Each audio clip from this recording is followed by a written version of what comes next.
ಇದು SS digital channel, Shri ಸುಮಂಗಲಿ digital channel. ನೀವು ನೋಡ್ತಾ ಇದ್ದೀರಿ ಸುದ್ದಿ ಸಮಯ, ಸ್ಥಳೀಯ ಸುದ್ದಿಗಳಿಗಾಗಿ. ಸುದ್ದಿ ಸಮಯದ ಪ್ರಾಯೋಜಕರು Mahalakshmi jewellers, gold hub, main road, Kalaburagi ಮತ್ತು ಅರುಜೀವ Kalaburagi. Welcome to Arujiva. Experience holistic wellness through Ayurveda, naturopathy, yoga, dhyan and satsang. A state-of-the-art gym, serene wellness spaces, a refreshing swimming pool, comfortable accommodations and a sprawling 30-acre green farm provides everything you need for your healing. Come, heal and rediscover yourself. Arujiva, where ancient wisdom meets modern wellness.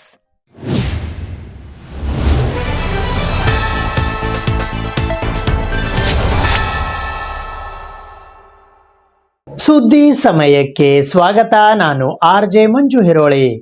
ರಾಷ್ಟ್ರದಲ್ಲಿಯೇ ದಾಖಲೆ ಪ್ರಮಾಣದಲ್ಲಿ 40,000 RTI ಮೇಲ್ಮನವಿ ಪ್ರಕರಣಗಳನ್ನು ಇತ್ಯರ್ಥ ಮಾಡಿದೆ ಎಂದು ಕರ್ನಾಟಕ ಮಾಹಿತಿ ಹಕ್ಕು ಆಯೋಗದ ಕಲಬುರಗಿ ಪೀಠದ ಆಯುಕ್ತರಾದ ಬಿ ವೆಂಕಟಸಿಂಗ್ ಅವರು ತಿಳಿಸಿದ್ದಾರೆ. ಕರ್ನಾಟಕ ಮಾಹಿತಿ ಹಕ್ಕು ಆಯೋಗವು ಕಳೆದ 1 ವರ್ಷದಲ್ಲಿ ರಾಷ್ಟ್ರದಲ್ಲಿಯೇ ದಾಖಲೆ ಪ್ರಮಾಣದಲ್ಲಿ 40,000 RTI ಮೇಲ್ಮನವಿ ಪ್ರಕರಣಗಳನ್ನು ಇತ್ಯರ್ಥ ಮಾಡಿದೆ ಎಂದು ಕರ್ನಾಟಕ ಮಾಹಿತಿ ಹಕ್ಕು ಆಯೋಗ ಕಲಬುರಗಿ ಪೀಠದ ಆಯುಕ್ತರಾದ ಬಿ ವೆಂಕಟಸಿಂಗ್ ಹೇಳಿದ್ದಾರೆ.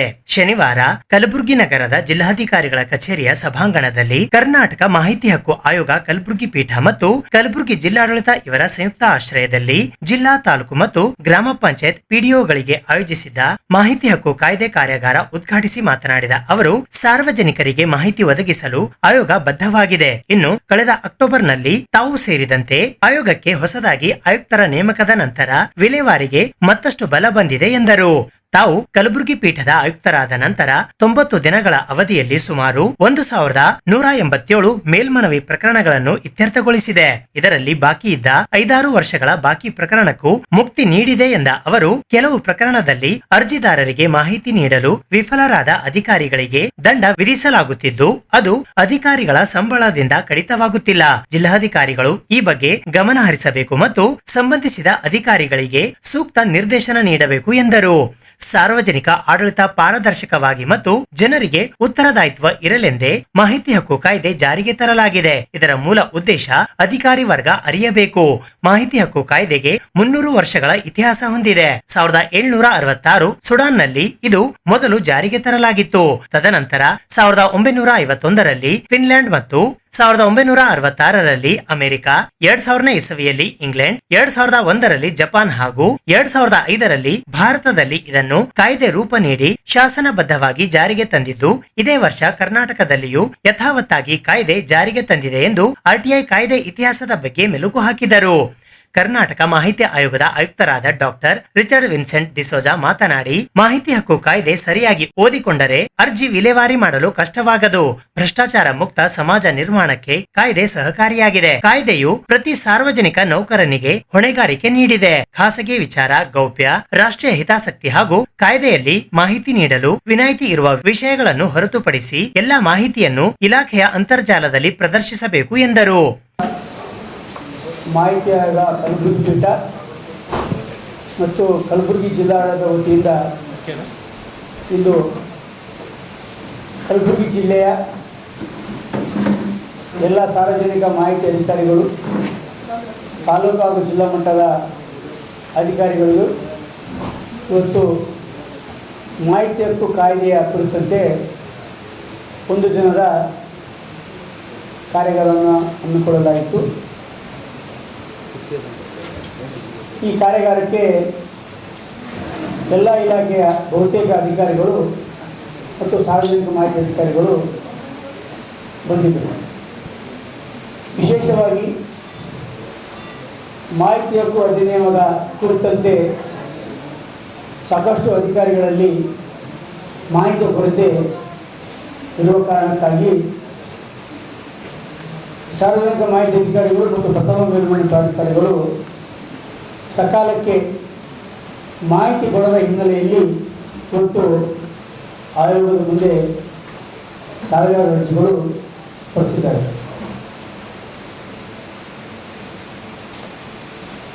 ಸಾರ್ವಜನಿಕ ಮಾಹಿತಿ ಅಧಿಕಾರಿಗಳು ಮತ್ತು ಪ್ರಥಮ ಮೇಲ್ವಿಚಾರಣಾಧಿಕಾರಿಗಳ ಹಂತದಲ್ಲಿಯೇ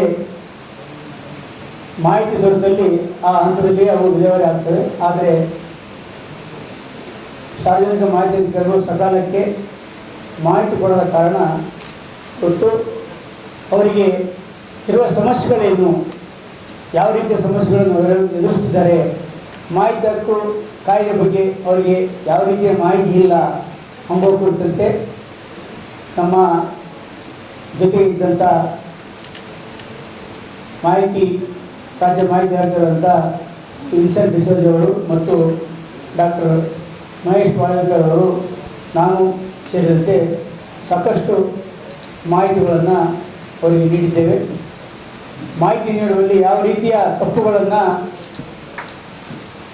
ಅಧಿಕಾರಿಗಳು ನೀವು ಮಾಡುತ್ತಿದ್ದೀರಿ, ಅದಕ್ಕೆ ಯಾವ ರೀತಿಯ ನೀವು ಪರಿಹಾರ ಕ್ರಮಗಳನ್ನು ಕೈಗೊಳ್ಳಬೇಕು, ಮೇಲ್ಮಂದಾರರಿಗೆ ಯಾವ ರೀತಿಯ ಮಾಹಿತಿಯನ್ನು ಕೊಡಬೇಕು ಮತ್ತು ಯಾವ ರೀತಿಯ ಮಾಹಿತಿಯನ್ನು ಕೊಡಬಾರದು ಮತ್ತು ಎಷ್ಟು ದಿನಗಳಿಗೆ ಕೊಡಬೇಕು ಸಂಬಂಧಪಟ್ಟಂತೆ ಸಾಕಷ್ಟು ವಿವರಣೆಗಳನ್ನು ಈಗಾಗಲೇ 3 ಜನ ಮಾಹಿತಿಗಳು ನಾವು ಸಾರ್ವಜನಿಕ ಮಾಹಿತಿ ಅಧಿಕಾರಿಗಳಿಗೆ ಮತ್ತು ಪ್ರಥಮ ಮೇಲ್ವಿಚಾರಣಾ ಅಧಿಕಾರಿಗಳಿಗೆ ಮಾಹಿತಿಯನ್ನು ನೀಡಿದ್ದೇವೆ. ವಿಶೇಷವಾಗಿ ಕರ್ನಾಟಕದಲ್ಲಿ ಮಾಹಿತಿ ಆಯೋಗ ಸ್ಥಾಪನೆ ಆಗಿ ದೇಶದಲ್ಲಿ 2005ರಲ್ಲಿ ಆದಾಗ ಕರ್ನಾಟಕ ರಾಜ್ಯವು ಸಹ ಅದೇ ವೇಳೆ ಮಾಹಿತಿ ಆಯೋಗ ಅಸ್ತಿತ್ವಕ್ಕೆ ಬಂದು ಕಳೆದ 20 ವರ್ಷ ನೀಡಲಾಗಿದೆ. ಈ ಅವಧಿಯಲ್ಲಿ ಈಗ ಪ್ರಸ್ತುತ ಮುಖ್ಯ ಆಯುಕ್ತರನ್ನು ಹೊರತುಪಡಿಸಿ ಎಲ್ಲ ಆಯುಕ್ತರು ಹುದ್ದೆಗಳು ಭರ್ತಿ ಇದ್ದು, ನಮ್ಮ ಆಯೋಗದಲ್ಲಿ ಕಳೆದ 1 ವರ್ಷದಿಂದ ಆದಂಥ 8 ಜನ ಆಯುಕ್ತರು ಮತ್ತು ನಾವು ಅಕ್ಟೋಬರ್ನಲ್ಲಿ ನೇಮಕವಾದಂಥ ನಾವು 3 ಜನ ಆಯುಕ್ತರು ಇಲ್ಲಿವರೆಗೂ ಇಡೀ ಕರ್ನಾಟಕ ರಾಜ್ಯದಲ್ಲಿ ದಾಖಲಾಗಿರ್ತಕ್ಕಂಥ 1 ವರ್ಷದಿಂದ ದಾಖಲಾದಂಥ 56,000 ಪ್ರಕರಣಗಳಲ್ಲಿ 40,000 ಪ್ರಕರಣಗಳನ್ನು ವಿಲೇವಾರಿ ಮಾಡುವ ಮೂಲಕ ಬಹುಶಃ ದೇಶದಲ್ಲಿಯೇ ಅತ್ಯಂತ ವೇಗವಾಗಿ ಪ್ರಕರಣಗಳನ್ನು ವಿಲೇವಾರಿ ಮಾಡುವಂಥ ರಾಜ್ಯಗಳ ಪೈಕಿ ಕರ್ನಾಟಕ ಮುಂಚೂಣಿಯಲ್ಲಿದೆ ಅಂತ ನಾನು ಅಂದ್ಕೊಂಡಿದ್ದೀನಿ. ಕರ್ನಾಟಕ ಮಾಹಿತಿ ಆಯೋಗದ ಆಯುಕ್ತರಾದ ಡಾಕ್ಟರ್ ಮಹೇಶ್ ವಾಲ್ವೇಕರ್ ಮಾತನಾಡಿ, ಕಚೇರಿಯಲ್ಲಿ ಆರ್ಟಿಐ ಅರ್ಜಿ ಸಲ್ಲಿಕೆಯಾಗಿದೆ ಎಂದರೆ ಅಧಿಕಾರಿಗಳು ಗಾಬರಿಗೊಳ್ಳುತ್ತಾರೆ. ಇದು ಬೇಡ. ಸರಿಯಾಗಿ ಕಾಯ್ದೆ ಓದಿಕೊಂಡಲ್ಲಿ ಅರ್ಜಿಗೆ ಹೆದರದೆ ಸ್ಪಷ್ಟವಾದ ಉತ್ತರ ನೀಡಬೇಕು ಎಂದರು. ಒಂದು ವೇಳೆ ಸ್ಪಷ್ಟವಾದ ಮಾಹಿತಿ ಕೋರಿದ್ದಲ್ಲಿ ಸ್ಪಷ್ಟ ಮಾಹಿತಿ ನೀಡಲಾಗುವುದು ಎಂದು ಹಿಂಬರಹ ನೀಡಿ ವಿಲೇವಾರಿ ಮಾಡಬೇಕು. ಅರ್ಜಿ ತಮ್ಮ ಕಚೇರಿಯಲ್ಲಿದ್ದರೆ ಇತರೆ ಕಚೇರಿಗೆ ಸಂಬಂಧಿಸಿದ ಮಾಹಿತಿಯಾದಲ್ಲಿ 5 ದಿನಗಳಲ್ಲಿ ವರ್ಗಾವಣೆ ಮಾಡಬೇಕು ಎಂದ ಅವರು, ಕಾಯ್ದೆಯು ನೌಕರರಿಗೆ ಯಾವುದೇ ಕಾನೂನು ಚೌಕಟ್ಟು ಮೀರದಂತೆ ಕೆಲಸ ಮಾಡಲು ಪೋಷಿಸುವ ರಕ್ಷಾ ಕವಚದಂತಿದೆ ಎಂದರು. ಈ ಕಾರ್ಯಕ್ರಮದ ಅಧ್ಯಕ್ಷತೆ ವಹಿಸಿದ್ದ ಜಿಲ್ಲಾಧಿಕಾರಿ ಬಿ ಫೌಜಿಯಾ ತರನ್ನುಂ ಅವರು ಮಾತನಾಡಿ, ಕಲಬುರಗಿ ಜಿಲ್ಲೆಯಲ್ಲಿ ಆರ್ಟಿಐ ಅರ್ಜಿಗಳನ್ನು ಕಾಲಮಿತಿಯಲ್ಲಿ ಆದ್ಯತೆ ಮೇರೆಗೆ ವಿಲೇವಾರಿ ಮಾಡಬೇಕು ವಿನಃ ವಿನಾಕಾರಣ ವಿಳಂಬ ಮಾಡುವುದು ಸಲ್ಲ. ಇನ್ನು ಜಿಲ್ಲೆಯಲ್ಲಿ ಅರ್ಜಿಯನ್ನು ತ್ವರಿತವಾಗಿ ವಿಲೇವಾರಿಗಾಗಿ ತ್ರೈಮಾಸಿಕವಾಗಿ ಪ್ರಗತಿ ಪರಿಶೀಲನೆ ಸಹ ಮಾಡಲಾಗುತ್ತಿದೆ ಎಂದರು. ಈ ಕಾರ್ಯಕ್ರಮದಲ್ಲಿ ಕಲಬುರಗಿ ಮಹಾನಗರ ಪಾಲಿಕೆಯ ಆಯುಕ್ತರಾದ ಅವಿನಾಶ್ ಶಿಂದೆ, ಸಹಾಯಕ ಆಯುಕ್ತರಾದ ಸಾಹಿತ್ಯ ಆಲದಕಟ್ಟಿ, ಜಿಲ್ಲಾ ಪಂಚಾಯತ್ ಉಪ ಕಾರ್ಯದರ್ಶಿ ಲಕ್ಷ್ಮಣ ಶೃಂಗೇರಿ, ಯೋಜನಾ ನಿರ್ದೇಶಕರಾದ ಜಗದೇವಪ್ಪ ಸೇರಿದಂತೆ ವಿವಿಧ ಇಲಾಖೆಯ ಜಿಲ್ಲಾ ತಾಲೂಕು ಮಟ್ಟದ ಅಧಿಕಾರಿಗಳು, ಗ್ರಾಮ ಪಂಚಾಯತ್ ಪಿಡಿಒ ವಿಎ ಭಾಗವಹಿಸಿದ್ದರು. ಅಪರ ಜಿಲ್ಲಾಧಿಕಾರಿ ರಾಯಪ್ಪ ಹುಣಸಗಿ ಸ್ವಾಗತಿಸಿದರು. ಸಾಮಾಜಿಕ ಭದ್ರತಾ ವಿಭಾಗದ ಸಹಾಯಕ ನಿರ್ದೇಶಕರಾದ ಶಿವಶರಣಪ್ಪ ಧನ್ನಿ ನಿರೂಪಿಸಿದರು.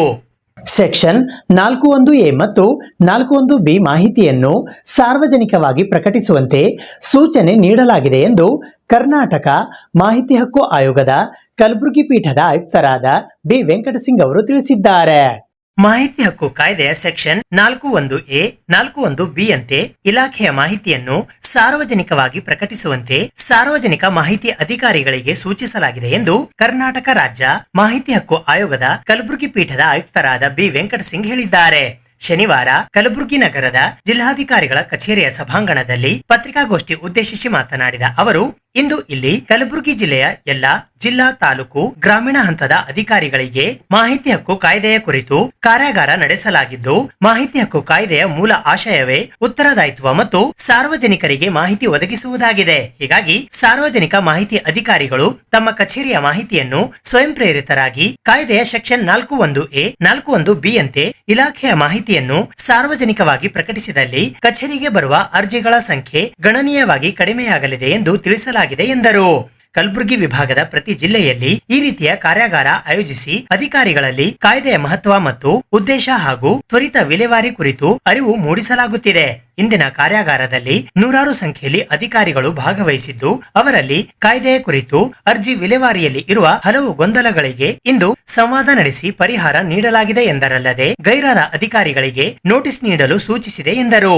ಆಡಳಿತದಲ್ಲಿ ಪಾರದರ್ಶಕತೆ, ಜನರಿಗೆ ಉತ್ತರದಾಯಿತ್ವ ಇರಬೇಕು ಎಂದು ಪ್ರಜಾಪ್ರಭುತ್ವ ವ್ಯವಸ್ಥೆಯಲ್ಲಿ ಮಾಹಿತಿ ಹಕ್ಕು ಕಾಯ್ದೆ ತರಲಾಗಿದೆ. ಆದರೆ ಕೆಲವರು ಯಾವುದೇ ಸಾರ್ವಜನಿಕ ಹಿತದೃಷ್ಟಿ ಇಲ್ಲದೆ ಆರ್ಟಿಐ ಹೆಸರಿನಲ್ಲಿ ಅನಗತ್ಯ ಅಧಿಕಾರಿಗಳಿಗೆ ತೊಂದರೆ ಮಾಡುತ್ತಿದ್ದು ಆಯೋಗದ ಗಮನಕ್ಕೆ ಬಂದಿದೆ. ಇಂತಹ ಪ್ರಕರಣಗಳಲ್ಲಿ ರಾಜ್ಯದಾದ್ಯಂತ ಸುಮಾರು 26 ಜನರನ್ನು ಆರ್ಟಿಐ ಅಡಿ ಅರ್ಜಿ ಸಲ್ಲಿಸದಂತೆ ನಿರ್ಬಂಧಿಸಲಾಗಿದೆ. ಇದರಲ್ಲಿ ಕಲಬುರಗಿ ವಿಭಾಗದಲ್ಲಿ ಸುಮಾರು 8 ರಿಂದ 10 ಜನ ಅರ್ಜಿದಾರರು ಇದ್ದಾರೆ ಎಂದರು. ಈ ಪತ್ರಿಕಾಗೋಷ್ಠಿಯಲ್ಲಿ ಕರ್ನಾಟಕ ಮಾಹಿತಿ ಆಯೋಗದ ಆಯುಕ್ತರಾದ doctor Richard Vincent D'Souza, doctor Mahesh Walvekar ಸೇರಿದಂತೆ ಇತರರು ಉಪಸ್ಥಿತರಿದ್ದರು. ಇದಕ್ಕೆ ಜಿಲ್ಲಾಧಿಕಾರಿಗಳು ಮತ್ತು ಜಿಲ್ಲಾಡಳಿತ ವ್ಯವಸ್ಥೆ ಮಾಡಬೇಕಾಗಿ ಮೊದಲಾಗಿ ನಾನು ನನ್ನ ಕೃತಜ್ಞತೆಯನ್ನು ಸಲ್ಲಿಸುತ್ತೇನೆ. ಇಂದಿನ ಕಾರ್ಯಕ್ರಮದಲ್ಲಿ ಭಾಗವಹಿಸಿದಂಥ ಕರ್ನಾಟಕ ಮಾಹಿತಿ ಆಯೋಗದ ಬೆಂಗಳೂರು ಪೀಠದ ಆಯುಕ್ತರಾದಂಥ ಶ್ರೀ ವಿನ್ಸೆಂಟ್ ಡಿಸೋಜಾ ಅವರೇ, ಮತ್ತೊಬ್ಬ ಆಯುಕ್ತರು ಆದಂಥ ಶ್ರೀ ಡಾಕ್ಟರ್ ಮಹೇಶ್ ಕಾರ್ಯಕ್ರಮ ಮುಗಿದ ತಕ್ಷಣ ನಿಮ್ಮ ಕಾರ್ಯಾಗಾರದಲ್ಲಿ ಪ್ರಾಕ್ಟಿಕಲ್ ಆಗಿ ಏನೇನು ಸಮಸ್ಯೆಗಳಿರುತ್ತೋ ಅದ್ರ ಬಗ್ಗೆ ನಾವು 3 ಆಯುಕ್ತರು ಚರ್ಚೆ ಮಾಡ್ತೀವಿ. ಮಾಹಿತಿ ಆಯೋಗಕ್ಕೆ ಭಾರತದಲ್ಲಿ ತನ್ನದೇ ಆದ ಇತಿಹಾಸವಿದೆ. ಇಡೀ ವಿಶ್ವದಲ್ಲಿ ಒಂದು ಬಹಳ 300-400 ವರ್ಷಗಳ ಇತಿಹಾಸ ಈ ಆಯೋಗಕ್ಕೆ ಇದೆ. ಒಂದು ಪಾರದರ್ಶಕತೆ, ಆಡಳಿತದಲ್ಲಿ ಪಾರದರ್ಶಕತೆ, ಜನರ ಸಹಭಾಗಿತ್ವ, ನಾಗರಿಕರ ಸಹಭಾಗಿತ್ವವನ್ನು ಆಧರಿಸಿ ಆಡಳಿತ ಸರ್ಕಾರಗಳಿಗೆ ಮತ್ತು ಅಧಿಕಾರಿಗಳಿಗೆ ಉತ್ತರದಾಯಿತ್ವ ನೀಡುವ ಉದ್ದೇಶದಿಂದ ಈ ಕಾಯ್ದೆ ಭಾರತ ದೇಶದಲ್ಲಿ 2005ರಲ್ಲಿ, ಅದೇ ವರ್ಷ ಕರ್ನಾಟಕದಲ್ಲಿ ಈ ಕಾಯ್ದೆ ಬರಲಾಯಿತು. ಇಡೀ ಭಾರತ ದೇಶದಲ್ಲಿಯೇ ಪ್ರಥಮ ಬಾರಿಗೆ ಕರ್ನಾಟಕದಲ್ಲಿ ಈ ಕಾಯ್ದೆ ಜಾರಿಗೆ ಬಂತು. ಇದಕ್ಕೂ ಮುಂಚೆ ಕರ್ನಾಟಕದಲ್ಲಿ ಮಾಹಿತಿ ಹಕ್ಕು ಕಾಯ್ದೆ 2000 ಅಂತ ಇತ್ತು. ಈ ಕಾಯ್ದೆ ಜಾರ ತಕ್ಷಣ ಕಾಯ್ದೆಯನ್ನು ನಿರಸನಗೊಳಿಸಿದ್ದಾರೆ. ಇದು ಮುಖ್ಯ ಉದ್ದೇಶ ಅಂದರೆ ಜನರ ಕೈಯಲ್ಲಿ ಸಾರ್ವಜನಿಕ ಆಡಳಿತ ಇರಬೇಕು. ಕೇವಲ ಜನಪ್ರತಿನಿಧಿಗಳಿಗೆ ಮಾತ್ರ ಸರ್ಕಾರದ ಆಗುಹೋಗುಗಳ ಬಗ್ಗೆ ಮಾಹಿತಿ ಪಡೆಯುವುದಷ್ಟೇ ಅಲ್ಲ, ಒಬ್ಬ ಜನಸಾಮಾನ್ಯನಿಗೂ ಸಹ ಸರ್ಕಾರದ ಎಲ್ಲ ಆಗುಹೋಗುಗಳ ಬಗ್ಗೆ ಮಾಹಿತಿ ಸಿಗಬೇಕು ಎಂಬ ಉದ್ದೇಶದಿಂದ ಈ ಕಾಯ್ದೆಯನ್ನು ಒಂದು ಶಾಸನಬದ್ಧವಾಗಿ, ಸಂವಿಧಾನಬದ್ಧವಾಗಿ ಈ ಕಾಯ್ದೆಯನ್ನು ಈ ಭಾಗದಲ್ಲಿ ಜಾರಿಗೆ ತರಲಾಗಿದೆ. 112 ದೇಶಗಳಲ್ಲಿ ಈ ರೀತಿಯ ಒಂದು ಕಾಯ್ದೆ ಇದೆ. 1766ರಲ್ಲಿ ಪ್ರಥಮ ಬಾರಿಗೆ ಸ್ವೀಡನ್ನಲ್ಲಿ ಇದನ್ನು ಜಾರಿಗೆ ತರಲಾಯಿತು. 1818ರಲ್ಲಿ ಕೊಲಂಬಿಯಾದಲ್ಲಿ, 1951ರಲ್ಲಿ ಫಿನ್ಲ್ಯಾಂಡ್ನಲ್ಲಿ, 1966ರಲ್ಲಿ ಅಮೆರಿಕದಲ್ಲಿ, 1983ರಲ್ಲಿ ಕೆನಡಾದಲ್ಲಿ, 2000 ಇಸ್ವಿಯಲ್ಲಿ ಇಂಗ್ಲೆಂಡ್ನಲ್ಲಿ ಮತ್ತು 2001ರಲ್ಲಿ ಜಪಾನ್ನಲ್ಲಿ ಮತ್ತು 2005ರಲ್ಲಿ ಭಾರತ ದೇಶದಲ್ಲಿ ಈ ಕಾಯ್ದೆಯನ್ನು ಜಾರಿಗೆ ತರಲಾಗಿದೆ. ಇದರ ಉದ್ದೇಶ ಈಗಾಗಲೇ ಹೇಳಿದ್ದೀನಿ. ಕರ್ನಾಟಕದಲ್ಲಿ, ಇಡೀ ಭಾರತ ದೇಶದಲ್ಲಿ ಕರ್ನಾಟಕ ಮಾಹಿತಿ ಆಯೋಗ ಅತ್ಯಂತ ಪರಿಣಾಮಕಾರಿಯಾಗಿ ಕೆಲಸ ಮಾಡ್ತಕ್ಕಂಥ ಆಯೋಗವಾಗಿ ಎಂಬುದನ್ನು ಇದರಲ್ಲಿ ಹೇಳಬೇಕಾಗಿದ್ದು ನನಗೆ ಮುಖ್ಯ ಅನಿಸ್ತದೆ. ನಮ್ಮ ಆಯೋಗದಲ್ಲಿ ಒಟ್ಟು 10 ಜನ ಆಯುಕ್ತರು. ನಾವು 3 ಜನ ಆಯುಕ್ತರು ಅಕ್ಟೋಬರ್ನಲ್ಲಿ ನಾವು 3 ಜನ ಆಯುಕ್ತರು ನೇಮಕಗೊಂಡಿದ್ವಿ. ಅದಕ್ಕಿಂತ ಮುಂಚೆ 8 ಜನ ಆಯುಕ್ತರು ನೇಮಕಗೊಂಡಾಗ ಕರ್ನಾಟಕ ಮಾಹಿತಿ ಆಯೋಗದಲ್ಲಿ 56,000 ಪ್ರಕರಣಗಳು ನಮ್ಮಲ್ಲಿ ವಿಲೆಗೆ ಬಾಕಿತ್ತು. ವಿಲೆಗೆ ಬಾಕಿದ್ದಾಗ ಆದ್ಯತೆ ಮೇಲೆ ಕಳೆದ 1 ವರ್ಷದಲ್ಲಿ ಫೆಬ್ರವರಿಯಿಂದ ಫೆಬ್ರವರಿವರೆಗೆ 1 ವರ್ಷದಲ್ಲಿ 40,000 ಪ್ರಕರಣಗಳನ್ನು ವಿಲೇವಾರಿ ಮಾಡುವ ಮೂಲಕ ಈ ಭಾರತದಲ್ಲಿಯೇ ಒಂದು ಕರ್ನಾಟಕ ಮಾಹಿತಿ ಅತ್ಯಂತ ಹೆಚ್ಚು ಪ್ರಕರಣಗಳನ್ನು ವಿಲೇವಾರಿ ಮಾಡತಕ್ಕಂಥ ಒಂದು ಹೆಗ್ಗಳಿಕೆ ಕರ್ನಾಟಕ ಮಾಹಿತಿ ಆಯೋಗಕ್ಕೆ ಇದೆ.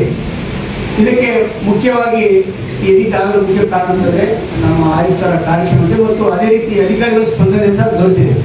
ಯಾಕಂದರೆ ಯಾವುದೇ ಪ್ರಕರಣಗಳು ವಿಲೇವಾರಿ ಮಾಡಬೇಕಾದ್ರೆ ಸಾರ್ವಜನಿಕರಿಗೆ ಮಾಹಿತಿ ಒದಗಿಸುವಲ್ಲಿ ಅಧಿಕಾರಿಗಳ ಪಾತ್ರ ಬಹಳ ಮುಖ್ಯ ಇರ್ತದೆ. ಆ ದಿಶೆಯಲ್ಲಿ ಅಧಿಕಾರಿಗಳು ಸಹ ಸಾಕಷ್ಟು ರೀತಿಯಲ್ಲಿ ಇದಕ್ಕೆ ಸಹಕಾರ ನೀಡಿದ್ದಾರೆ ಅಂತೇಳಿ ಸಂದರ್ಭದಲ್ಲಿ ಹೇಳಬಯಸ್ತೇನೆ. 893ನೆಯ ಬಸವ ಜಯಂತಿ ಉತ್ಸವದ ಅಂಗವಾಗಿ ನಾಳೆ ಕಲಬುರಗಿ ನಗರದ ಅಪ್ಪ ಜಾತ್ರಾ ಮೈದಾನದಲ್ಲಿ ನಡೆಯಲಿರುವ ಬಹಿರಂಗ ಸಭೆಯ ಹಿನ್ನೆಲೆಯಲ್ಲಿ ಇಂದು ಕಲಬುರಗಿ ನಗರದ ವೀರಶೈವ ಕಲ್ಯಾಣ ಮಂಟಪದಲ್ಲಿ ಪೂರ್ವಭಾವಿ ಸಭೆ ಕರೆಯಲಾಗಿತ್ತು. 893ನೆಯ ಬಸವ ಜಯಂತಿ ಉತ್ಸವದ ಅಂಗವಾಗಿ ನಾಳೆ ಕಲಬುರಗಿ ನಗರದ ಅಪ್ಪ ಜಾತ್ರಾ ಮೈದಾನದಲ್ಲಿ ನಡೆಯಲಿರುವ ಬೃಹತ್ ಬಹಿರಂಗ ಸಭೆಯ ಹಿನ್ನೆಲೆಯಲ್ಲಿ ಇಂದು ಕಲಬುರಗಿ ನಗರದ ವೀರಶೈವ ಕಲ್ಯಾಣ ಮಂಟಪದಲ್ಲಿ ಜಿಲ್ಲಾ ಜಯಂತ್ಯೋತ್ಸವ ಸಮಿತಿಯ ಅಧ್ಯಕ್ಷರಾದ ಆಳಂದ ಮತಕ್ಷೇತ್ರದ ಶಾಸಕರಾದ ಬಿಆರ್ ಪಾಟೀಲ್ ಅವರ ಅಧ್ಯಕ್ಷತೆಯಲ್ಲಿ ಪೂರ್ವಭಾವಿ ಸಭೆಯನ್ನ ನಡೆಸಲಾಯಿತು. ಸಭೆಯ ಪ್ರಾರಂಭದಲ್ಲಿ ಬಸವಣ್ಣನ ಕುರಿತ ಕಿರು ಪುಸ್ತಕಗಳನ್ನು ಬಿಡುಗಡೆಗೊಳಿಸಲಾಯಿತು. ನಂತರ ಸಭೆ ಪ್ರಾರಂಭಗೊಂಡಿತು. ಸಭೆಯಲ್ಲಿ ನಾಳೆ ಕಲಬುರಗಿ ನಗರದ ಶ್ರೀ ಶರಣಬಸವೇಶ್ವರ ಜಾತ್ರಾ ಮೈದಾನದಲ್ಲಿ ಜರುಗಲಿರುವ ಬೃಹತ್ ಬಹಿರಂಗ ಸಭೆಯ ಕುರಿತು ಚರ್ಚಿಸಲಾಯಿತು. ಏಪ್ರಿಲ್ 20ರಂದು ಬೆಳಿಗ್ಗೆ ಕಲಬುರಗಿ ಜಿಲ್ಲಾಡಳಿತದ ವತಿಯಿಂದ ಜರುಗಲಿರುವ ಕಾರ್ಯಕ್ರಮದ ಕುರಿತು ಕೂಡ ಚರ್ಚಿಸಲಾಯಿತು. ಇದರೊಂದಿಗೆ ಏಪ್ರಿಲ್ 20ರಂದು ಸಾಯಂಕಾಲ ಕಲಬುರಗಿ ನಗರದ ನೆಹರುಗಂಜ್ ಪ್ರದೇಶದಲ್ಲಿ ಇರುವ ನಗರೇಶ್ವರ ಶಾಲೆಯಿಂದ ಜಗತ್ ವೃತ್ತದವರೆಗೆ ಜರುಗಲಿರುವ ಭವ್ಯ ಮೆರವಣಿಗೆಯ ಕುರಿತು ಚರ್ಚಿಸಲಾಯಿತು. ಈ ಸಭೆಯಲ್ಲಿ ಜಿಲ್ಲಾ ಜಯಂತ್ಯೋತ್ಸವ ಸಮಿತಿಯ ಕಾರ್ಯಾಧ್ಯಕ್ಷರಾದ ವಿಧಾನ ಪರಿಷತ್ತಿನ ಸದಸ್ಯರಾದ ಡಾಕ್ಟರ್ ಬಿಜಿ ಪಾಟೀಲ್, ಕಲಬುರಗಿ ದಕ್ಷಿಣ ಮತಕ್ಷೇತ್ರದ ಶಾಸಕರಾದ ಅಲ್ಲಮಪ್ರಭು ಪಾಟೀಲ್, ಬಿಜೆಪಿ ನಗರ ಜಿಲ್ಲಾಧ್ಯಕ್ಷರಾದ ಚಂದು ಪಾಟೀಲ್, ಮಾಜಿ ವಿಧಾನ ಪರಿಷತ್ತಿನ ಸದಸ್ಯರಾದ ಅಮರನಾಥ್ ಪಾಟೀಲ್, ಮಾಜಿ ಶಾಸಕರಾದ ದತ್ತಾತ್ರೇಯ ಸಿ ಪಾಟೀಲ್ ರೇವೂರ್, ಜಿಲ್ಲಾ ವೀರಶೈವ ಸಮಾಜದ ಕಲಬುರಗಿಯ ಜಿಲ್ಲಾಧ್ಯಕ್ಷರಾದ ಅರುಣ್ ಕುಮಾರ್ ಪಾಟೀಲ್ ಕೋಡಲ ಹಂಗರಗ, ಸಂತೋಷ್ ಲಂಗಾರ್, ಶಿವಾನಂದ ಪಿಸ್ತಿ ಸೇರಿದಂತೆ ಜಿಲ್ಲಾ ಜಯಂತ್ಯೋತ್ಸವ ಸಮಿತಿಯ ಇತರೆ ಅನೇಕ ಜನ ಪದಾಧಿಕಾರಿಗಳು ಮತ್ತು ಸಮಾಜದ ಮುಖಂಡರುಗಳು ಉಪಸ್ಥಿತರಿದ್ದರು. ಸಮಾಜದ ಮುಖಂಡರು ಮತ್ತು ವಿಶೇಷವಾಗಿ ಬಿಆರ್ ಪಾಟೀಲ್ ಸಾಹೇಬರು ಕೆಲವು ಸಮಾಜ ಮುಖಂಡರಿಗೆ ಕಿವಿ ಮಾತು ಹೇಳಿದ ಪ್ರಕಾರ ಆ ಒಂದು ನಿಟ್ಟಿನಲ್ಲಿ ಡಾಕ್ಟರ್ ಶರಣ್ ಪ್ರಕಾಶ್ ಪಾಟೀಲ್ ಅವರು ನಮ್ಮ ಹಿರಿಯರಾದಂಥ ಶರಣಬಸಪ್ಪ ದರ್ಶನಾಪುರ ಆಗಿರ್ಬೋದು, ಮಾಜಿ ಶಾಸಕರು ದೊಡ್ಡಪ್ಪಗೌಡ ಪಾಟೀಲ್ ನರಿಗೋಡು, ದತ್ತಾತ್ರೇಯ ಪಾಟೀಲ್ ಅವರು, ಬಿಜಿ ಪಾಟೀಲ್ ಅವರು, ಎಸ್ಎಲ್ಸಿ ನಮೋಜಿ ಅವರು, ಅನೇಕ ಸಂಘ ಸಂಸ್ಥೆಗಳು ಮತ್ತು ಎಲ್ಲ ಬಸವಪರ ಸಂಘಟನೆಗಳು ಒಂದು ಒಕ್ಕೂಟಲಿಂದ ವಾದ ವರ್ಷ ಯಾವುದೂ ಚಂದಾಪಟ್ಟಿ ಇರಲಾದೆ ಬಸವ ಜಯಂತಿ ಆಚರಣೆ ಮಾಡಬೇಕಂತ ಏನದು ಪ್ರತಿಪಾದನೆ ಮಾಡಿ ಅದಕ್ಕೆ ಆ ಸಂಕಲ್ಪ ಕೊಟ್ಟು ಏನು ನಾವು ಕಾರ್ಯಕ್ರಮ ಯಶಸ್ವಿ ಮಾಡಿಕೊಡ್ತೇವೆ ಅದೊಂದು ರಾಜ್ಯಕ್ಕೆ ಒಂದು ಮಾದರಿ ಆಯಿತು. ಈ ಒಂದು ವಿಷಯದಲ್ಲಿ ಈ ಬಾರಿ ಕೂಡ ಬಸವ ಜಯಂತಿ ಮಾಡಬೇಕಂತ ನಿರ್ಣಯ ಹೋದಾಗ ನಮ್ಮ ಎಲ್ಲ ಸಮಾಜದ ಒಂದು ಹಿರಿಯರ ಮುಖಂಡರ ಸಭೆಯಲ್ಲಿ ಮಾನ್ಯ ಬಿಆರ್ ಪಾಟೀಲ್ ಅವರಿಗೆ ಮತ್ತು ಬಿಜಿ ಪಾಟೀಲ್ ಅವರ ಅಧ್ಯಕ್ಷ ಮತ್ತು ಕಾರ್ಯಾಧ್ಯಕ್ಷ ಮಾಡಬೇಕಂತ ತೀರ್ಮಾನ ಆದಾಗ ಬಿಜಿ ಪಾಟೀಲ್ ಅವರು ಮತ್ತು ಬಿಆರ್ ಪಾಟೀಲ್ ಅವರು ಸತತ 15 ದಿವಸದಿಂದ ತಮ್ಮ ಕಾರ್ಯ ಕೆಲಸಗಳು ಬಿಟ್ಟು ಸರ್ಕಾರದ ಕೆಲಸಗಳು ಬಿಟ್ಟು ಸಮಾಜದ ಕೆಲಸಕ್ಕೆ ಮತ್ತು ಬಸವಣ್ಣನ ಕೆಲಸಕ್ಕೆ ಅವರು ಕೊಡುಗೆ ಅಂದರೆ ನಾನು ಅವ್ರಿಗೆ ಧನ್ಯವಾದ ಹೇಳ್ಕೊಡ್ತೀನಿ. ಸುಮಾರು 8 ದಿವಸದಿಂದ ಬಿಜಿ ಪಾಟೀಲ್ ಅವರು ಬಿಆರ್ ಪಾಟೀಲ್ ಅವರು ಎಲ್ಲ ತಾಲೂಕು ಘಟಕಗಳಿಗೆ ಭೇಟಿ ಮಾಡಿ ಎಲ್ಲ ತಾಲೂಕದ ನಮ್ಮ ಮುಖಂಡರಿಗೆ ವಿಧಿಸುವ ಲಿಂಗಾಯತ ಸಮಾಜದ ಮುಖಂಡರಿಗೆ ಮತ್ತು ಬಸವ ಅಭಿಮಾನಿಗಳಿಗೆ ನಾವು ಸ್ವಂತ ಹೋಗಿ ಆಹ್ವಾನ ಮಾಡಿ ಎಲ್ಲರಿಗೆ ಕಾರ್ಯಕ್ರಮಕ್ಕೆ ಬರಬೇಕು ಮತ್ತು ಬರುವ 19 ತಾರೀಕು ನಾಳೆ ಸಾಯಂಕಾಲ 5 ಗಂಟೆಗೆ ಬೃಹತ್ ಬಹಿರಂಗ ಸಭೆಗೆ ಆ ಬಹಿರಂಗ ಸಭೆಗೆ ಬಸವಣ್ಣನ ಆಚಾರ ವಿಚಾರ ಪ್ರಚಾರ ಮಾಡಕ್ಕೆ ತಾವೆಲ್ಲರೂ ಆ ಕಾರ್ಯಕ್ರಮಕ್ಕೆ ಭಾಗಿಯಾಗಬೇಕಂತ ಸ್ವಂತ ಅವರೇ ಹೋಗಿ ಆಹ್ವಾನ ಮಾಡಿದ್ದಾರೆ. ಮತ್ತು ಆ ಒಂದು ನಿಟ್ಟಿನಲ್ಲಿ ಇವತ್ತು ನಗರದಲ್ಲಿ ಇದ್ದಂಥ 55 ವಾರ್ಡ್ಗೆ ಯಾರು ಇವತ್ತು ನಾವು ಆಹ್ವಾನ ಮಾಡಿದ್ದಲ್ಲ ಒಂದೇ ಕಡೆ ನಾವು ಸೇರಿ ಮುಖಂಡರ ಸಭೆ ಮಾಡೋಣ. ಆ ನಿಟ್ಟಿನಲ್ಲಿ ನಮ್ಮ ಮುಖಂಡರು ನಮ್ಮ ಓಣಿಯಲ್ಲಿ ಬಡಾವಣೆಯಲ್ಲಿದ್ದಂಥ ನಮ್ಮ ಸಮಾಜದ ಮಹಿಳೆಯರಾಗಿರ್ಬೋದು, ಅಕ್ಕ ತಂಗಿಯರಾಗಿರ್ಬೋದು, ಯುವ ಮುಖಂಡರಾಗಿರ್ಬೋದು, ಎಲ್ಲ ಹಿರಿಯರಿಗೂ ಕೂಡ ಈ ವೇದಿಕೆ ಮುಖಾಂತರ ಮತ್ತು ಅಧ್ಯಕ್ಷರ ಮುಖಾಂತರ ಕರೆದು ಕೇಳಿ ಅವ್ರಿಗೆ ಏನೇನು ವ್ಯವಸ್ಥೆಗಳು ಮಾಡಬೇಕು ನಗರದಿಂದ ಆ ಒಂದು ಚಿಂತನೆಯಿಂದ ಈ ಒಂದು ಸಭೆ ಕರೆಯಲಾಗಿದೆ. ಕಾರ್ಯಕ್ರಮ ಅತ್ಯಂತ ಯಶಸ್ವಿಯಾಗಿ ನೀವು ಸೇರಿ ಪ್ರಯತ್ನ ಪಟ್ಟು ಮಾಡಬೇಕು ಅನ್ನುವಂಥದ್ದು ಒಂದೇ ಇದರ ಉದ್ದೇಶ. ಅವತ್ತು ಜನಸಾಗರವೇ ಬಂದಂತ ನಿಮ್ಗೆ ನೋಡಿದ್ರೆ ಅರ್ಥ ಆಗ್ತಾ ಇದೆ. ಈಗ ತಾನೇ ನಾವು ದೇವ್ರ ಮೈದಾನಕ್ಕೆ ಹೋಗಿ ಬಂದ್ವಿ. ನಾನು ಮತ್ತು ಮೋದಿಯವರು, ಬಿಮ್ಮಳ್ಳಿಯವರು ಮತ್ತು ಅನೇಕ ಜನ ಬಂದು ದೇವ್ರ ಮೈದಾನದಲ್ಲಿ ಎಲ್ಲ ಕಮಿಷನರ್ ಬಂದಿದ್ದು ಅಲ್ಲಿ ಕಾರ್ಯಕ್ರಮ ಸ್ವಚ್ಛ ಕಾರ್ಯಕ್ರಮ ನಡೀತಾ ಇದೆ. ಪೊಲೀಸ್ ಅಧಿಕಾರಿಗಳು ಬಂದಿದ್ರು, ಎಲ್ಲ ಬಂದೋಬಸ್ತ್ ಎಲ್ಲ ಎಸ್ ಪಿ ಬಂದಿದ್ರು, ಎಲ್ಲ ನಡೀತಾ ಇದೆ.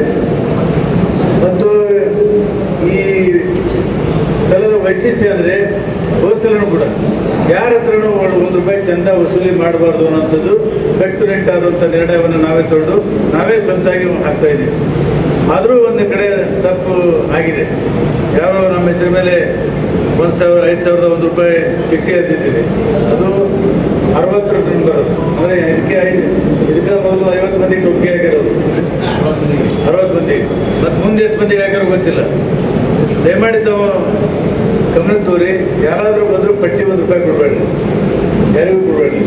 ನಾವು ಸ್ವಂತ ಹಾಕಿ ಮಾಡ್ತಾ ಇದ್ದೀವಿ, ಏನೂ ತೊಂದರೆ ಇಲ್ಲ. ಇದಕ್ಕೆ ಮುಖ್ಯ ಕಾರಣ ಅಂದರೆ ನಮ್ಮ ಜಿಲ್ಲಾ ಸಚಿವರಾದಂಥ ಶರಣಪ್ರಕಾಶ್ ಪಾಟೀಲ್ ಮತ್ತು ದರ್ಶಾಪುರರು ಅವರೇ ಈ ಒಂದು ಪ್ರಯತ್ನಕ್ಕೆ ಕೈ ಜೋಡಿಸಿದ್ದಾರೆ.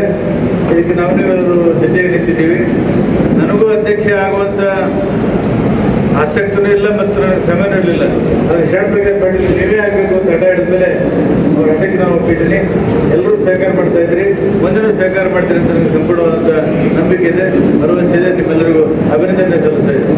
12ನೇ ಶತಮಾನದಲ್ಲಿ ಕನಸನ್ನ ಕಂಡಿದ್ರು.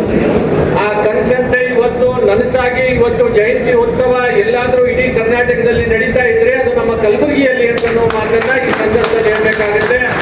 ಈ ರೀತಿಯಾದಂತಹ ಒಂದು ಅದ್ದೂರಿ ಕಾರ್ಯಕ್ರಮವನ್ನ ಏನು ಮಾನ್ಯ BR ಪಾಟೀಲ್ ಕಾಕೋರು ಹೇಳಿದ್ರು, ನಾವೆಲ್ಲರೂ ಕೂಡ ಅಣ್ಣ ಬಸವಣ್ಣವರ ಏನು ಆದರ್ಶಗಳಿದ್ದಾವೆ, ಏನು ಅವರ ವಿಚಾರಗಳಿದ್ದಾವೆ, ಅವರ ವಚನ ಸಾಹಿತ್ಯ ಇದೆ, ಇದನ್ನ ಪ್ರತಿಯೊಂದು ಮನೆಗೆ ಮುಗಿಸುವಂತ ಉದ್ದೇಶ ಇವತ್ತು ಈ ಜಯಂತಿ ಉತ್ಸವ ಇದೆ ಅಂತ ಮಾತನ್ನ ಇವತ್ತು BR ಪಾಟೀಲ್ ಸಾಹೇಬರು ಯಾವತ್ತೂ ಕೂಡ ಹೇಳ್ತಾ ಬರ್ತಾ ಇದ್ದಾರೆ.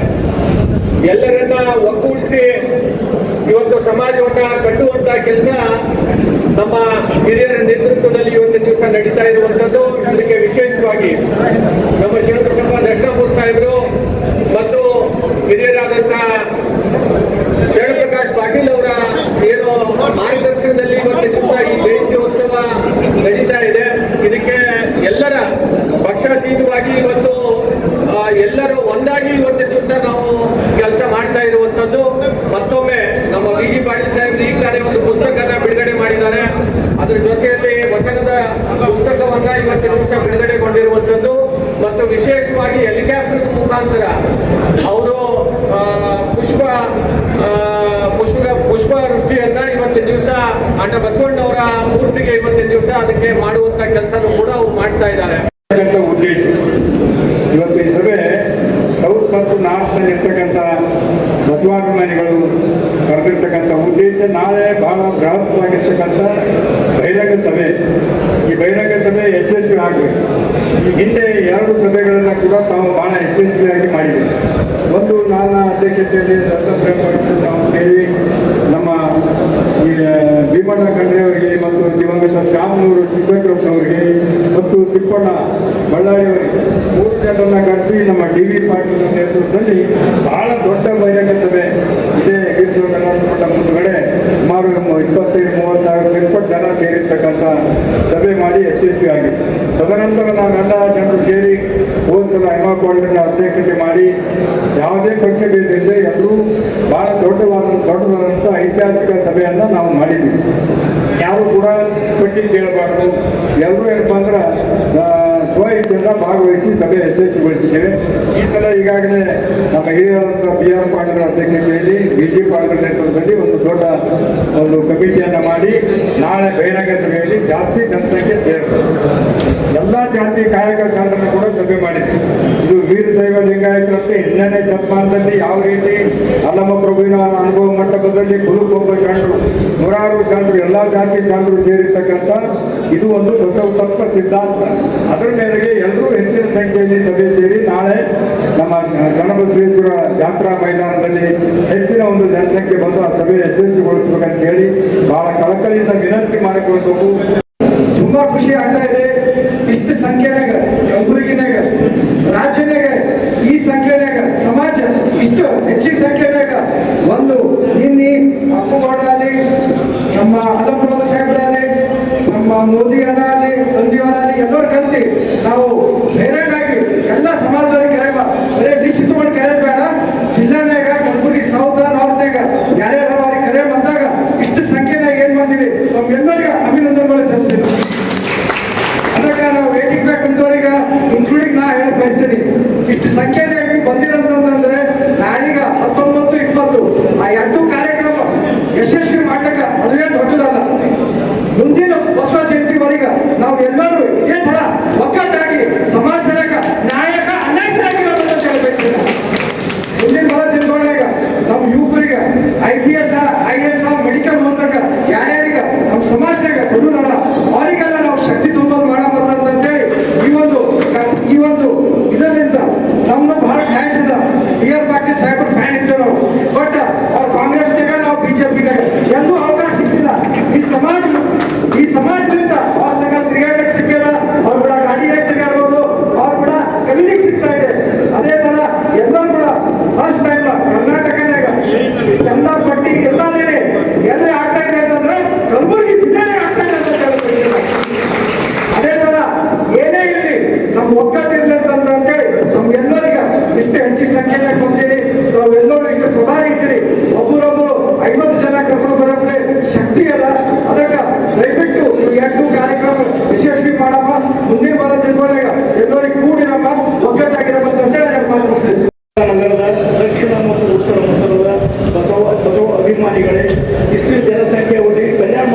ಯಶಸ್ವಿ ಮಾಡಬೇಕಂತ ಹೇಳಿ ಕಲೆಕ್ಟರ್ ಕೇಳ್ಬೋದು.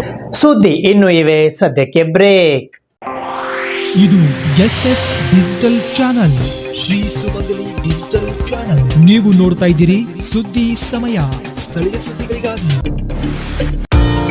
ಸುದ್ದಿ ಸಮಯದ ಪ್ರಾಯೋಜಕರು Mahalakshmi jewellers, gold hub, main road, Kalaburagi ಮತ್ತು ಅರುಜೀವ ಕಲಬುರಗಿ.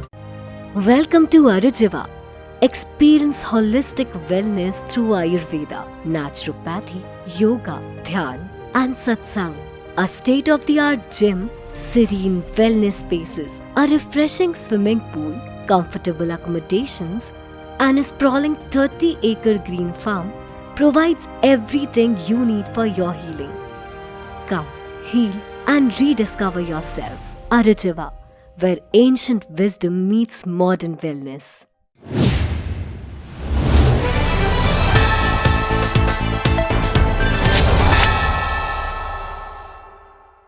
ಎಂಟುನೂರ 93ನೆಯ ಬಸವ ಜಯಂತಿ ಉತ್ಸವಕ್ಕೆ ಸಮಿತಿಯ ವತಿಯಿಂದ ಸಂಪೂರ್ಣ ಬೆಂಬಲವಿದೆ ಎಂದು ಕಾಯಕ ಶರಣರ ಸಮಾಜಗಳ ಸಂಘಟನೆಯ ವತಿಯಿಂದ ಇಂದು ಪತ್ರಿಕಾಗೋಷ್ಠಿಯ ಮೂಲಕ ತಿಳಿಸಲಾಯಿತು. ಕರ್ನಾಟಕ ರಾಜ್ಯ ಪರಿಶಿಷ್ಟ ಜಾತಿ, ಪರಿಶಿಷ್ಟ ಪಂಗಡ, ಹಿಂದುಳಿದ ವರ್ಗಗಳ ಕಾಯಕ ಶರಣರ ಸಮಾಜಗಳ ಸಂಘಟನೆ ಕೇಂದ್ರ ಸಮಿತಿ ಕಲಬುರಗಿಯ ವತಿಯಿಂದ ಇಂದು ಕಲಬುರಗಿ ನಗರದ ಪತ್ರಿಕಾ ಭವನದಲ್ಲಿ ಸುದ್ದಿಗೋಷ್ಠಿ ನಡೆಸುವ ಮೂಲಕ 893ನೆಯ ಬಸವ ಜಯಂತಿಗೆ ಸಮಿತಿಯ ವತಿಯಿಂದ ಸಂಪೂರ್ಣ ಬೆಂಬಲವಿದೆ ಎಂದು ಕಾಯಕ ಶರಣರ ಸಮಾಜದ ಮುಖಂಡರುಗಳು ಮಾಧ್ಯಮಕ್ಕೆ ತಿಳಿಸಿದರು. ಈ ಪತ್ರಿಕಾಗೋಷ್ಠಿಯಲ್ಲಿ ಗೌರವ ಅಧ್ಯಕ್ಷರಾದ ತಿಪ್ಪಣ್ಣಪ್ಪ ಕಮಕ್ನೂರ್, ಅಧ್ಯಕ್ಷರಾದ ಭೀಮಣ್ಣ ಬೋನಾಳ್, ಸಹ ಕಾರ್ಯದರ್ಶಿಗಳಾದ ಹಿರಗಪ್ಪ ಬರಗಾಲಿ ಪೂಜಾರಿ, ಕೋಶಾಧ್ಯಕ್ಷರಾದ ಸಾಯಿಬಣ್ಣ ಎಂ ಹೋಳ್ಕರ್, ಸಂಘಟನಾ ಕಾರ್ಯದರ್ಶಿಗಳಾದ ರೇವಣಸಿದ್ದಪ್ಪ ಗಡ್ಡದ್, ಮಡಿವಾಳ ಮಾಚಯ್ಯ ಸಮಾಜದ ಧರ್ಮಣ್ಣ ಮಡಿವಾಳ್, ಹೆಳವರ ಸಮಾಜದ ಮಲ್ಲಿಕಾರ್ಜುನ್ BH ಹೆಳವರ್ ಸೇರಿದಂತೆ ಇತರೆ ಅನೇಕರು ಉಪಸ್ಥಿತರಿದ್ದರು. 19 ಮತ್ತು 20ನೇ ತಾರೀಕು 2 ದಿವಸಗಳ ಕಾಲ ನಗರದಲ್ಲಿ ಜಗಜ್ಯೋತಿ ಸಾಂಸ್ಕೃತಿಕ ನಾಯಕ ಬಸವಣ್ಣವರ ಜಯಂತ್ಯೋತ್ಸವ ಕಾರ್ಯಕ್ರಮ ಅತ್ಯಂತ ವಿಜೃಂಭಣೆಯಿಂದ ಮಾಡಬೇಕಂತೇಳಿ ಜಿಲ್ಲಾಡಳಿತ ಇಡೀ ಎಲ್ಲ ಸಮಾಜದವರು ಒಕ್ಕಟ್ಟಾಗಿ ಮಾಡಬೇಕು ಅಂತೇಳಿ ಒಂದು ನಿರ್ಣಯ ಆಗಿದೆ. ಅದೇ ಮಾದರಿಯಲ್ಲಿ ನಾವು ನಿನ್ನೆಯ ದಿವಸ ಕನ್ನಡ ಭವನದಲ್ಲಿ ಎಲ್ಲ ಕಾಯಕ ಶರಣರು ಸುಮಾರು ಒಂದು 50 ಜನರು ಸೇರಿ ನಾಳೆ ನಡೀತಕ್ಕಂಥ 19, 20 ದಿವಸ ನಡೀತಕ್ಕಂಥ ಈ ಬಸವ ಜಯಂತಿಯ ಕಾರ್ಯಕ್ರಮದಲ್ಲಿ ಸಂಪೂರ್ಣವಾಗಿ ಭಾಗಿಯಾಗಬೇಕು. ನಮ್ಮ ಯಾವ್ಯಾವ ಸಮುದಾಯಗಳಿವೆ ಆಯಾ ಸಮುದಾಯದ ಎಲ್ಲ ಮುಖ್ಯಸ್ಥರು, ಯುವಕರು, ಮಹಿಳೆಯರು ಎಲ್ಲರೂ ಕೂಡ ಬಂದು ಆ ಕಾರ್ಯಕ್ರಮದಲ್ಲಿ ಭಾಗಿಯಾಗಿ ಕಾರ್ಯಕ್ರಮ ಅತ್ಯಂತ ಯಶಸ್ವಿ ಮಾಡಬೇಕು. ಇಲ್ಲಿ ನಡೀತಕ್ಕಂಥ ಈ ಕಾರ್ಯಕ್ರಮ ರಾಜ್ಯ ಮಟ್ಟದಲ್ಲಿ ಒಂದು ಉತ್ತಮವಾದ ಸಂದೇಶ ಹೋಗಿ 32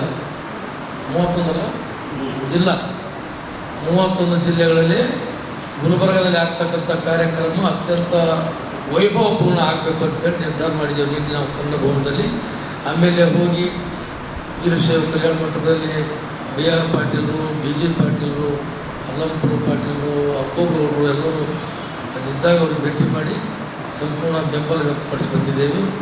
ಈ ಒಂದು ಪತ್ರಿಕೆ ಮುಖಾಂತರ ಕಾಯಕ ಶರಣರು ಕೂಡ ಈ ಕಾರ್ಯಕ್ರಮಕ್ಕೆ ಸಂಪೂರ್ಣ ಬೆಂಬಲ ಕೊಡ್ತಾ ಇದ್ದಾರೆ ಎಂಬ ಒಂದು ಸಂದೇಶ ತಮ್ಮ ಮೂಲಕ ಹೋದರೆ ಎಲ್ಲರಿಗೂ ಒಂದು ಒಳ್ಳೆಯ ಸಂದೇಶ ಕೊಟ್ಟಕ್ಕಂತೇಳಿ ನಾವು ಪತ್ರಿಕಾಗೋಷ್ಠಿ ಕರೆದೀವಿ. ಈ ಸಂದರ್ಭದಲ್ಲಿ ನಮ್ಮದೇನೆಂದರೆ ಇವನ್ಯಾರವ ಅಂತ ಅಂತಾವ, ಇವ ನಮ್ಮವ ಅಂತೀವಿ. ಅವ ಎಲ್ಲಿ ಬಸವಣ್ಣನ ಅಲ್ಲೇ ಉಳಿದವರು, ಮುಂದಕ್ಕೆ ಹೋಗಲ್ದು. ಇವ ನಮ್ಮವ ಎಂದು ಹೋಗಲ್ದು. ನಾ ಈ ಸಲ ಒಳ್ಳೆಯ ವಿಜೃಂಭಣೆಯ ಕಾರ್ಯಕ್ರಮ ಮಾಡ್ತಾಯಿದ್ದೀನಿ, ಭಾಗಿಯಾಗ್ತೀನಿ. ಮುಂದೆ ಬೇರೆ ಸಮುದಾಯದಲ್ಲೂ ಕೂಡ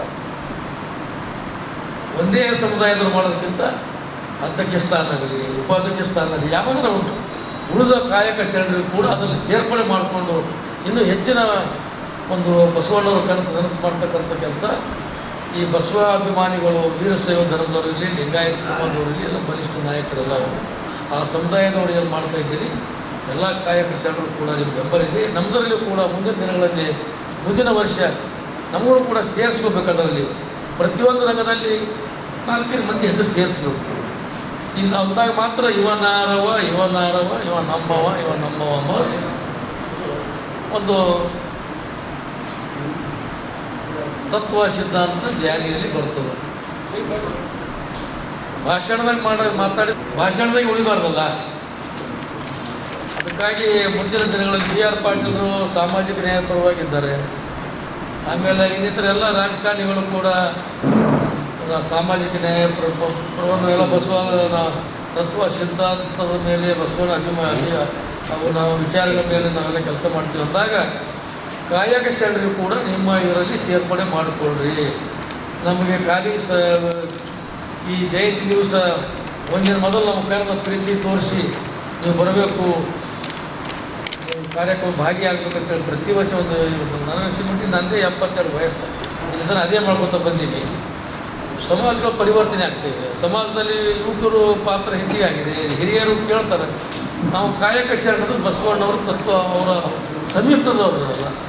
ಇಜೇರಿ ಗ್ರಾಮದಲ್ಲಿ ಅಪ್ರಾಪ್ತ ಸಹೋದರಿಯರ ಮೃತದೇಹ ಪತ್ತೆಯಾಗಿರುವ ಕುರಿತು ಉನ್ನತ ಮಟ್ಟದ ತನಿಖೆ ನಡೆಸುವಂತೆ ಆಗ್ರಹಿಸಿ ಏಪ್ರಿಲ್ 21ರಂದು ಬೃಹತ್ ಪ್ರತಿಭಟನೆ ಹಮ್ಮಿಕೊಳ್ಳಲಾಗಿದೆ ಎಂದು ಪತ್ರಿಕಾಗೋಷ್ಠಿಯ ಮೂಲಕ ತಿಳಿಸಲಾಯಿತು. ಕಲಬುರಗಿ ಜಿಲ್ಲೆಯ ಯಡ್ರಾಮಿ ತಾಲೂಕಿನ ಇಜೇರಿ ಗ್ರಾಮದ ಹೊರವಲಯದಲ್ಲಿ ಬಹಿರ್ದೆಸೆಗೆ ಹೋಗಿದ್ದ ಇಬ್ಬರು ದಲಿತ ಭೋವಿ ಬಡ ಕುಟುಂಬದ ಅಪ್ರಾಪ್ತ ಸಹೋದರಿಯರು ಸಂಶಯಾಸ್ಪದ ರೀತಿಯಲ್ಲಿ ಬಾವಿಯಲ್ಲಿ ಮೃತದೇಹ ಪತ್ತೆಯಾಗಿರುವುದು ಹಲವಾರು ಅನುಮಾನಗಳಿಂದ ಕೂಡಿದೆ. ಈ ವಿಶೇಷ ಪ್ರಕರಣವನ್ನು ವಿಶೇಷ ತಂಡ ರಚನೆ ಮಾಡಿ ತನಿಖೆ ಮಾಡಲು ಆಗ್ರಹಿಸಿ ಮತ್ತು ಈ ಬಡ ಕುಟುಂಬಗಳಿಗೆ ಸರಕಾರದಿಂದ ತಲಾ 25 ಲಕ್ಷ ರೂಪಾಯಿ ಪರಿಹಾರ ಘೋಷಣೆ ಮಾಡಲು ಆಗ್ರಹಿಸಿ ಇದೇ ದಿನಾಂಕ 21 ಏಪ್ರಿಲ್ 2026ರಂದು ಬೃಹತ್ ಪ್ರತಿಭಟನೆಯ ಮೂಲಕ ಮಾನ್ಯ ಮುಖ್ಯಮಂತ್ರಿಗಳಿಗೆ ಮನವಿ ಪತ್ರ ನೀಡುತ್ತಿರುವುದಾಗಿ ಇಂದು ಪತ್ರಿಕಾಗೋಷ್ಠಿಯ ಮೂಲಕ ಮಾಹಿತಿ ನೀಡಲಾಯಿತು. ಈ ಪತ್ರಿಕಾಗೋಷ್ಠಿಯಲ್ಲಿ ಶ್ರೀ ಸಿದ್ದರಾಮೇಶ್ವರ ಭೋವಿ ವಡ್ಡರ ಸಂಘದ ಸಂಸ್ಥಾಪಕ ಅಧ್ಯಕ್ಷರು ಹಾಗೂ ಕಲಬುರಗಿ ಉಚ್ಚ ನ್ಯಾಯಾಲಯದ ವಕೀಲರಾದ ರವಿಚಂದ್ರ ಗುತ್ತೇದಾರ್, ತಾಲೂಕಾಧ್ಯಕ್ಷರಾದ ಶರಣು ಗುತ್ತೇದಾರ್, ಭೀಮಾಶಂಕರ್ ಕುರುಡೇಕರ್ ಯಲಗೋಡ್, ಸಂಜು ಮಂಜಾಳ್ಕರ್ ಕಲಬುರಗಿ, ಶ್ರೀಹರಿ ಜಾಧವ್ ಬ್ರಹ್ಮಪುರ್, ಡಾಕ್ಟರ್ ಮಲ್ಲಿಕಾರ್ಜುನ್ ದೊಡ್ಡಮನಿ ರಾಜಪುರ್, ಹನುಮಂತ್ ಬಿಳವಾರ್, ಪರಶುರಾಮ್ ಬಿಳವಾರ್, ಮೃತ ನಂದಿನಿಯ ತಂದೆ ನರಸಪ್ಪ ಭೋವಿ, ಮೃತ ಸಂಜನಾ ತಂದೆ ಗಂಗಪ್ಪ ಭೋವಿ, ನಂದಿನಿಯ ತಾಯಿ ಲಕ್ಷ್ಮೀಬಾಯಿ, ಸಂಜನಾ ತಾಯಿ ಈರಮ್ಮ, ಬಬ್ರುವಾನ್ ದಂಡ್ಗುಲ್ಕರ್, ತಿಮ್ಮಯ್ಯ ದಂಡ್ಗುಲ್ಕರ್, ಲಕ್ಷ್ಮಣ್ ಜಾಧವ್ ಸೇರಿದಂತೆ ಇತರೆ ಅನೇಕರು ಉಪಸ್ಥಿತರಿದ್ದರು. ಕಲಬುರಗಿ ಜಿಲ್ಲೆಯ ಯಡ್ರಾಮಿ ತಾಲೂಕಿನ ಇಜೇರಿ ಗ್ರಾಮದ ಹೊರವಲಯದಲ್ಲಿ ಬಹಿರ್ದೆಸೆಗೆ ಅಂದರೆ ಸಂಡೋಸ್ಗೆ ಹೋಗಿದ್ದ ಇಬ್ಬರು ದಲಿತ ಬಡ ಭೂವಿ ಸಮಾಜದ ಅಪ್ರಾಪ್ತ ಸಹೋದರಿಯರು ಸಂಶಯಾಸ್ಪದ ರೀತಿಯಲ್ಲಿ ಬಾವಿಯಲ್ಲಿ ಮೃತದೇಹ ಪತ್ತೆಯಾಗಿರುವುದು ಹಲವಾರು ಅನುಮಾನಗಳಿಂದ ಕೂಡಿದೆ. ಈ ವಿಶೇಷ ಪ್ರಕರಣವನ್ನು ವಿಶೇಷ ತಂಡ ರಚನೆ ಮಾಡಿ ತನಿಖೆ ಮಾಡಲು ಆಗ್ರಹಿಸಿ ಮತ್ತು ಈ ಬಡ ಕುಟುಂಬಗಳಿಗೆ ಸರ್ಕಾರದಿಂದ ತಲಾ 25 ಲಕ್ಷ ರೂಪಾಯಿ ಪರಿಹಾರ ಘೋಷಣೆ ಮಾಡಲು ಮತ್ತು ಇದೇ ದಿನಾಂಕ 21/4/2026ರಂದು ಬೃಹತ್ ಪ್ರಮಾಣದ ಹೋರಾಟವನ್ನು ನಮ್ಮ ಜೋರ್ಗಿ ಭೂವಿ ವಡ್ಡರ ಸಮಾಜದ ವತಿಯಿಂದ ಹಮ್ಮಿಕೊಂಡಿದ್ದೇವೆ. ಈ ಒಂದು ಪ್ರಕರಣಕ್ಕೆ ಸಂಬಂಧಿಸಿದಂತೆ ಕಲಬುರಗಿ ಜಿಲ್ಲೆಯ ಯಡ್ರಾಮಿ ತಾಲೂಕಿನ ಇಜೇರಿ ಗ್ರಾಮದ ಹೊರವಲಯದಲ್ಲಿ ಬಹಿರ್ದೆಸೆಗೆ ಹೋಗಿದ್ದ ಇಬ್ಬರು ಬಡ ಕುಟುಂಬದ ಅಪ್ರಾಪ್ತ ಸಹೋದರಾಗಿರ್ತಕ್ಕಂಥ ವಿದ್ಯಾರ್ಥಿನಿಗಳಾಗಿರ್ತಕ್ಕಂಥ ನಂದಿನಿ ತಂದೆ ನರಸಪ್ಪ ವಡ್ಡರ್ ವಯಸ್ಸು 16, ಅದೇ ರೀತಿಯಾಗಿ ಇನ್ನೋರ್ವ ವಿದ್ಯಾರ್ಥಿನಿ ಸಂಜನಾ ತಂದೆ ಗಂಗಪ್ಪ ಭೂವಿ ವಡ್ಡರ್ ಇಜೇರಿ ಇವರು ಸಂಶಯಾಸ್ಪದ ರೀತಿಯಲ್ಲಿ ಬಾವಿಯಲ್ಲಿ ಮೃತದೇಹ ಪತ್ತೆಯಾಗಿರುವುದು ಮತ್ತು ಮೃತದೇಹಗಳ ಕೈಗೆ ಓಡಿನಿಯಿಂದ ಕಟ್ಟಿರುವ ಒಂದು ಆಕಾರದಲ್ಲಿ ಇವರ ಸಾವು ಅನುಮಾನಗಳಿಂದ ಕೂಡಿದೆ ಎಂದು ಮೇಲ್ನೋಟಕ್ಕೆ ಕಂಡು ಬರುತ್ತಿದೆ. ಸದರಿ ಘಟನೆಗೆ ಕುರಿತು ಜೋರ್ಗಿ ಪೊಲೀಸ್ ಠಾಣೆಯಲ್ಲಿ UDR ಸಂಖ್ಯೆ 5/2026 ಅಡಿಯಲ್ಲಿ ಅನುಮಾನಾಸ್ಪದ ಸಾವು ಎಂಬ ಪ್ರಕರಣವನ್ನು ಕೂಡ ದಾಖಲೆ ಮಾಡಲಾಗಿದೆ. ಈ ಒಂದು ಮೃತ ಸಂಜನಾ ಇವಳು ಗ್ರಾಮದ ಸರ್ಕಾರಿ ಪ್ರೌಢಶಾಲೆಯಲ್ಲಿ 9ನೇ ತರಗತಿ ವ್ಯಾಸಂಗ ಮಾಡುತ್ತಿದ್ದು ಮೃತರಾದ ನಂದಿನಿ ಮತ್ತು ಸಂಜನಾ ಇವರು ತಂದೆಯವರಾದ ನರಸಪ್ಪ ಮತ್ತು ಗಂಗಪ್ಪ ಇಬ್ಬರು ಸಹೋದರರಾಗಿರುತ್ತಾರೆ. ಘಟನೆ ನಡೆದಿದ್ದು ಭಾನುವಾರ ಸಂಜೆ ದಿನಾಂಕ 12/4/2026ರಂದು ಸಾಯಂಕಾಲ ಇಬ್ಬರು ಬಾಲಕಿಯರು ಬಹಿರ್ದೆಸೆಗೆಂದು ಹೋಗಿ ಬರುವುದಾಗಿ ಮನೆಯಲ್ಲಿ ಹೇಳಿ ಹೊರಟಿದ್ದರು. ಆದರೆ ತಡರಾತ್ರಿ ಆದರೂ ಮನೆಗೆ ಬರದೇ ಇದ್ದಾಗ ಕುಟುಂಬದವರು ಗಾಬರಿಗೊಂಡು ರಾತ್ರಿವಿಡೀ ಗ್ರಾಮದಲ್ಲಿ ಹುಡುಕಾಡುತ್ತಿದ್ದರು. ಆದರೂ ಅವರ ಸುಳಿವು ಸಿಕ್ಕಿರುವುದಿಲ್ಲ.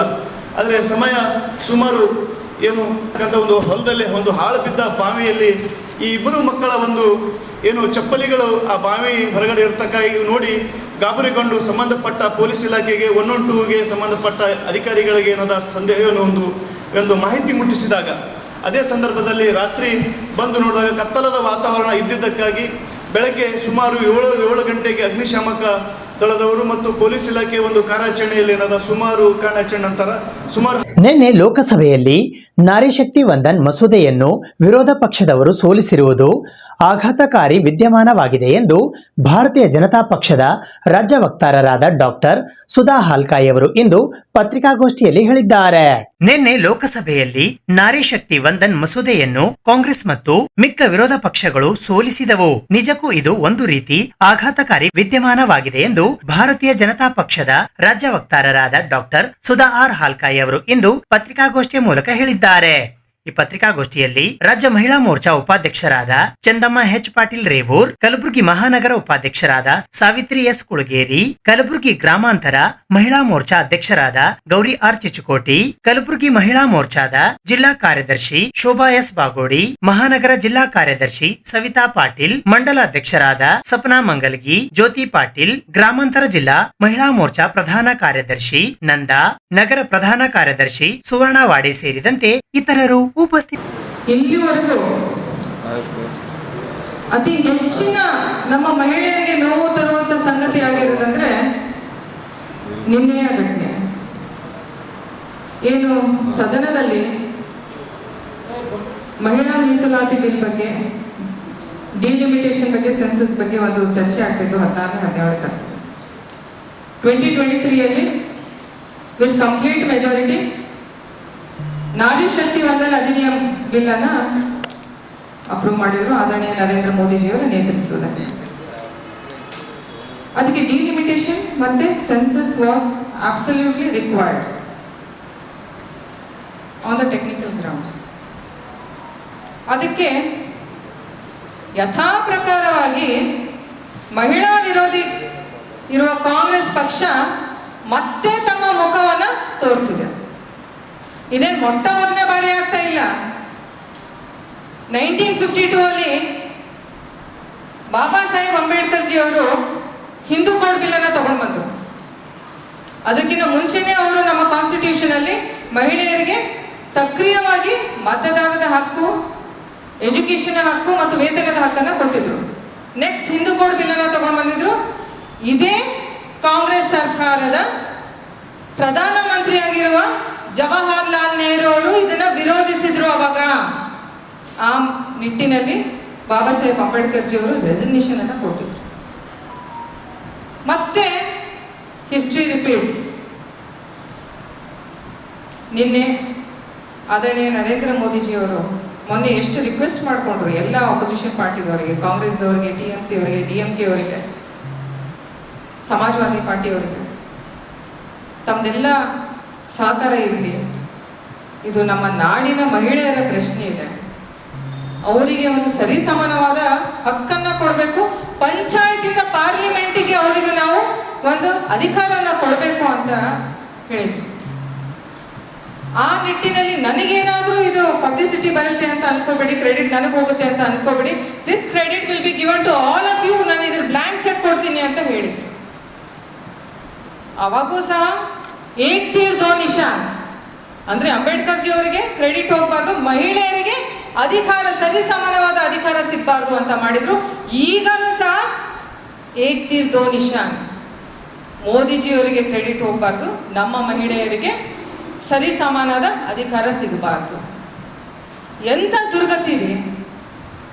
ನಮ್ಮ ದೇಶದ 50% ಪಾಪ್ಯುಲೇಷನ್ ಮಹಿಳೆಯರಿದ್ದಾರೆ. ಇದೇ ಕಾಂಗ್ರೆಸ್ಗೆ 60 ವರ್ಷ ಈ ನಮ್ಮ ಮಹಿಳೆಯರು ಮತದಾನ ಕೊಟ್ಟು ಅವರಿಗೆ ಒಂದು ಪವರ್ ಅನ್ನ ಕೊಟ್ಟಿದ್ದಾರೆ.